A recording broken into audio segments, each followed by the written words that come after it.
God Call Me Strong retreat has been an absolute inspiration. I have learned so much from so many of the practitioners that have been here today. I feel inspired. I feel encouraged.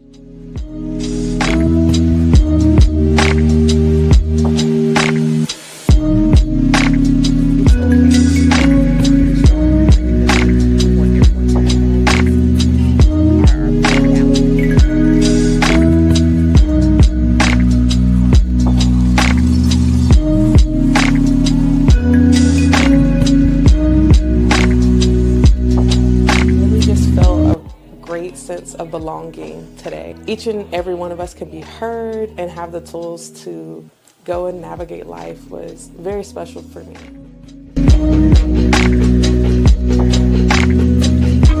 I've gained a lot of knowledge and understanding of how I should continue to be not only a caregiver, but also to learn to take care of myself.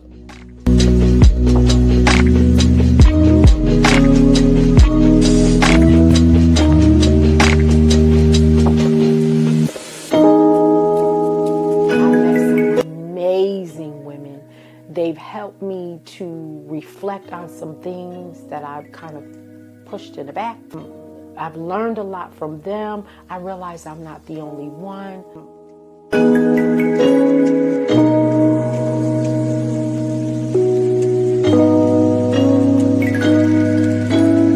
Now have language for some of the experiences that I've had in my life.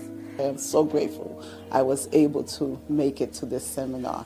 So I've really just thoroughly enjoyed being able to come to the first one and just get to experience what all of these providers have put together. I'm so grateful to Galloway Counseling Services for putting this retreat on. I will be at the next one without a doubt.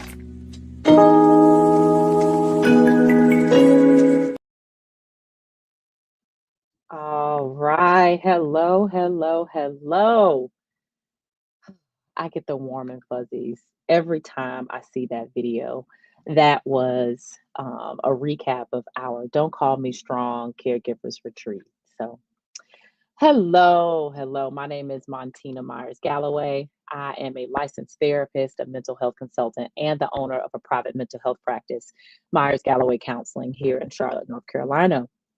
And for nearly 10 years, my team and I have provided over 3,800 hours of therapy, helping more than 250 Black women along their healing journeys.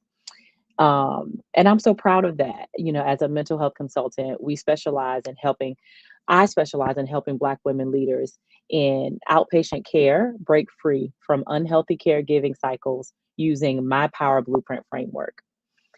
And I would like to welcome you to the Power Lab. I am planning to be here live every Wednesday at 11 a.m. So I want you to join me. Share this live. Invite people that you know. If you know some caregivers, whether they be unintentional caregivers or intentional caregivers who need to know how to take care of themselves, invite them to the Power Lab. So we're going to meet here every week to support Black women leaders who are navigating the weight and the toll that leadership and caregiving can take on you. The Power Lab is going to be our opportunity to explore, to test, and apply some simple strategies to your life. So sometimes I might have a guest, and sometimes it'll just be me. So again, that means if you are an intentional caregiver by profession, or if you are an unintentional caregiver from a young age, you might want to be here every Wednesday at 11 Eastern to talk about some real stuff and get some tips on handling emotional labor, staying well while you are leading, and trying to break out of being the fixer all of the time. So let's dive into today's topic. So before we ever stepped into leadership roles, many of us were leading within our families. And that looked like us quietly managing emotions, keeping the peace during conflict, and sort of proving our worth, but at the same time, over functioning. So, what some of us learned about love and relationship is that love had to be earned and maintained through self-sacrificing um, and performing through perfection. So this does not just shape our relationships, but it shapes how we lead, and it shapes how we set boundaries and how we tolerate dysfunction in our relationships. Sometimes we internalize responsibility for every single thing, and that dictates how we measure our value. So today, in today's conversation, we are going to be unpacking how our early lessons about love, about being in relationships with others, can sometimes be driven by people pleasing behaviors and emotional exhaustion. And that can translate into our leadership. And so, learning and being self aware of this is going to help you lead from a place of wholeness rather than from depletion. Okay. All right. So, let's dive in. I have a question for you. Did you learn love or did you survive it? Might sound like a weird question, but did you learn? Did you learn how to love or did you simply survive love? Think about that. When you hear that question, think about what's coming up for you. You know, is there tension in your body? Is there thoughts? What comes up for you? Many of us as Black women, we often step into leadership roles naturally. We learned relationship dynamics long before we got that title. Um, we were navigating complex family situations and we were mediating conflict and being the strong one or feeling like we had to be perfect in order to just be okay. But let's be clear that, surviving does not mean that your childhood was necessarily filled with like major trauma all the time. And for some of us, it might have been, but what I mean by being or surviving in love, I simply mean you learn that connection and acceptance and safety was a requirement for you to perform in certain ways. And it taught you to put other people's needs before your own to earn your place in your family or in a group. And so you be aware of that. That impacts how we show up in relationships. So, what does it look like to survive love? Maybe that looked like being responsible for your parents' happiness or their emotional stability.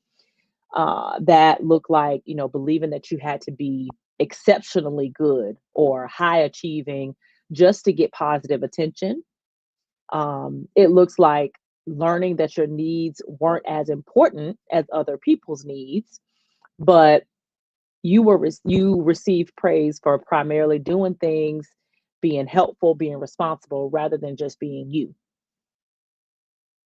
And it also equates to you um, it equates to you seeing love as self-sacrifice. Does any of that sound familiar? Does that sound like something that resonates with you? And maybe not, but if any of that does, let's think about some of the unspoken rules that you learned about how to belong, how to be accepted, how to stay safe. Even in your earliest relationships, whether it be parents or whoever was your caregiver, what did you learn about yourself and how to show up in those relationships? So now here's where it gets really interesting and it impacts us as leaders. And so those are the patterns we learned. And again, they don't just disappear. So whether we get a promotion at work, or we start a business, the default becomes how we manage and how we relate to other people. So, for example, that can look like over functioning. So, constantly doing more than you have to do, taking on tasks that other people can do, probably should do. It can look like I said earlier, people pleasing, saying yes, over committing, struggling to give feedback to other people, having a difficult time delegating, holding on to tasks because you feel like you're the only person that can do it, absorbing emotional labor, just sort of internalizing every feeling that you have, or maybe that your team has, just thinking that everything is your responsibility. The team dynamic is your responsibility. It can also look like ignoring your own needs, physical needs, skipping lunch over and over, not taking breaks, neglecting self care. Those things that you learn early on translate into your leadership. So if you are hearing this and you are nodding along with me, hear me clearly, okay? This is not a flaw of your character. It's sometimes it can be a deep, ingrained survival strategy that probably served you well at one point, but it is likely now leading to exhaustion, leading to depletion in your leadership role and in your life overall. So I want you to know that leading from survival is exhausting. It fuels burnout, it fuels resentment, and it can also have physical implications, high blood pressure, um, fatigue. So it makes it really hard to truly connect authentically because you're performing instead of just being yourself. But I want you to consider, okay, what if there is another way? What if you could lead from a place of wholeness instead of leading from that place of depletion, where your worth is just inherent and you didn't have to earn your worth, where you could set boundaries confidently, where you could, delegate things to other people effectively and without the guilt or without feeling like you have to be the one to do it? And what if you could nurture your team without overly self-sacrificing? Okay? Where love and leadership in your life, you want it to feel like support, connection, but not constant performance.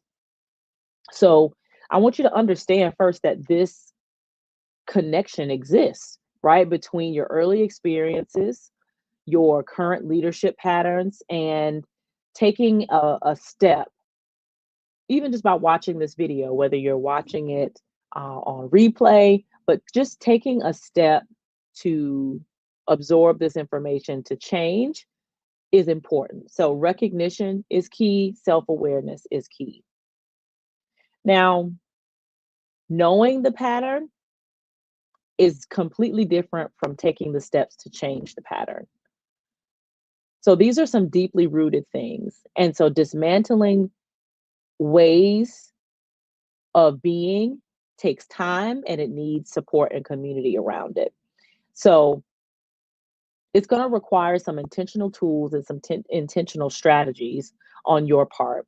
So I want to make sure that you see me and my team as a support. Um, the conversation around what did you learn about love, and the fact that the question of did you learn love or did you have to survive it is something that we're going to go into in my next upcoming workshop on May 27th at 6:30 p.m. We are going to talk about what you learned about love and how to unlearn it. And so in this workshop, we are going to go beyond just sort of identifying these patterns. We're going to start building skills to shift them using my Power Blueprint framework. And so during our time together, we are going to get to the core of your beliefs about love. And we are going to get to the core of your beliefs about leading from love, or if you've even considered that as a topic. And so in this workshop, you're going to be invited to have an opportunity to get ongoing support to implement these changes with a community of other Black women leaders who are on a similar journey. So if what we talked about today hit home for you, you are ready to move from surviving to thriving and leading from a place of wholeness, I invite you to register for this workshop. The link will be in the video description. We're going to be really connected and supportive of one another as we learn to lead from a place of wholeness. So I want to say thank you so much for joining me in the Power Lab today. Again, join me next Wednesday at 11 a.m. Eastern. And I can't wait to hear more about how you are unpacking the ways that you have learned and thought about love.